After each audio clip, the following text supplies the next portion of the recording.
जय हिंद दोस्तों, आपका स्वागत है हमारे YouTube channel Shreya Gupta education पर। मैं श्रेया गुप्ता आपका स्वागत करती हूँ।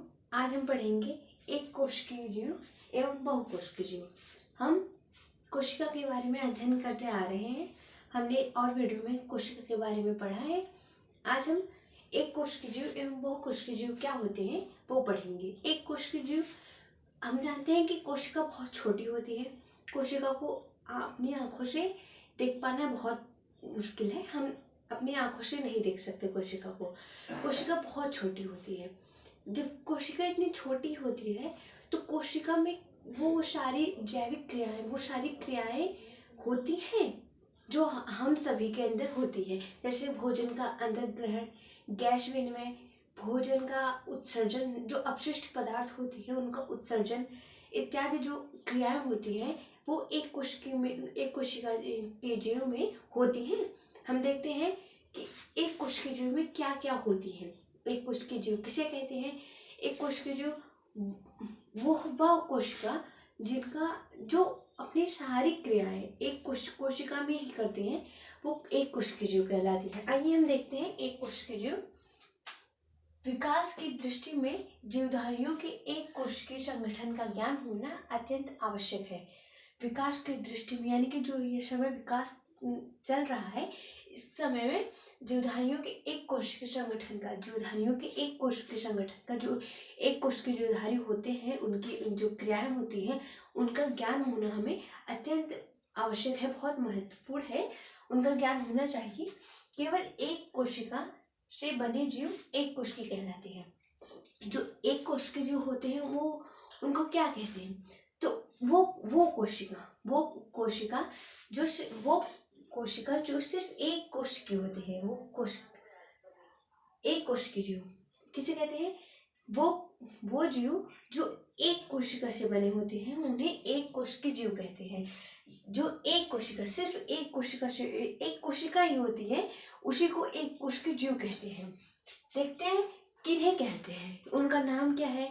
हम देखते हैं अमीबा, पैरामीशियम तथा क्लेमाइडोमोनास। जो अमीबा होती है वो एक कोशिकीय जीवधारी होती है। अमीबा, पैरामीशियम तथा क्लेमाइडोमोनास इत्यादि, इसके और भी जो जीवधारी होती है जो एक कोशिकीय होती है, जिनका अध्ययन हमें करना जरूरी होता है। हम देखते हैं इन जीवधारियों, जो ये जीवधारी होते हैं, इन जीवधारियों में जीवन की सभी क्रियाएं, इन जीवधारियों की जो जीवन में जितनी क्रियाएं होती हैं वो क्रियाएं, जैसे जीवधारियों में जो जीवन की क्रियाएं होती हैं वो सभी, जैसे भोजन का अंतर्ग्रहण, जो भोजन होते हैं उसको हम खाते हैं, तो हम खाते हैं, हमारे स्टमक में जाता है, तो वो भी प्रक्रिया एक कोशिकीय जीव में होती है। क्या क्या? भोजन का अंतर्ग्रहण, पोषण पदार्थों का ऑक्सीकरण, जो पोषण पदार्थ है उनका ऑक्सीडेशन होता है, ऑक्सीकरण होता है। जैसे हमारे अंदर होता है, जो बहुकोशिकीय जीव होते हैं ये यूनिसेलुलर लिविंग है, इनमें भी वैसा ही होता है।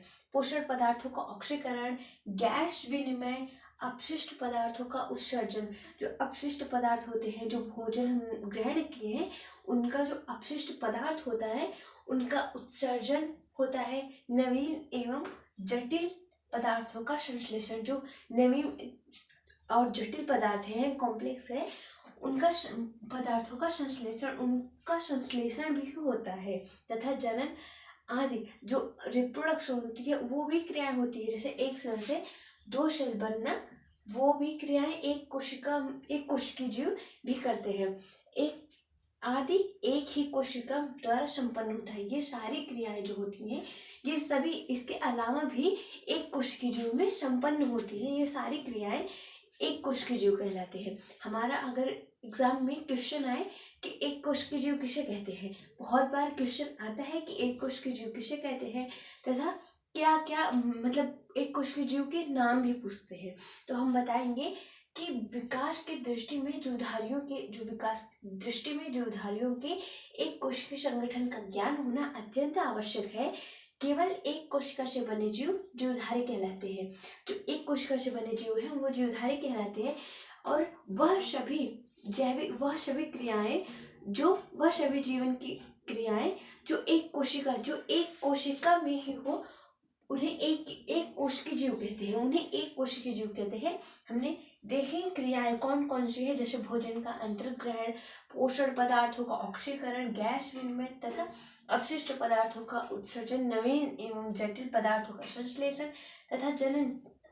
ये सारी क्रियाएं एक कोशिका के अंदर ही होती हैं। ये जो एक कोशिका है इसके अंदर ही होती है। हम यूनिसेलुलर लिविंग पढ़ रहे हैं। ये एक कोश के जीव है। एक कोश के जीव उनके अंदर जो सारी क्रियाएं होती है उनके अंदर ही होती है।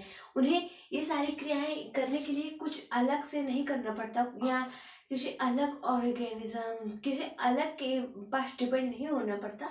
वो अपनी सारी क्रियाएं, जो जीवन की सारी क्रियाएं होती है, वो एक कोशिका में ही करती हैं।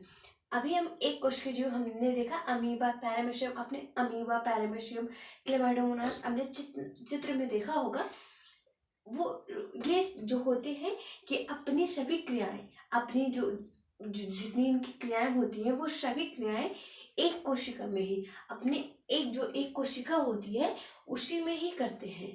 अभी हमने एक कोश के जीव देखा है कि एक कोश के जीव किसे कहते हैं तथा क्या कौन कौन से एक कोश के जीव हैं, एक कोश के जीव की क्रियाएं क्या होती हैं, अभी हमने देखा। धन्यवाद। हम इसके अगले लेक्चर में बहुकोश के जीव देखेंगे। धन्यवाद।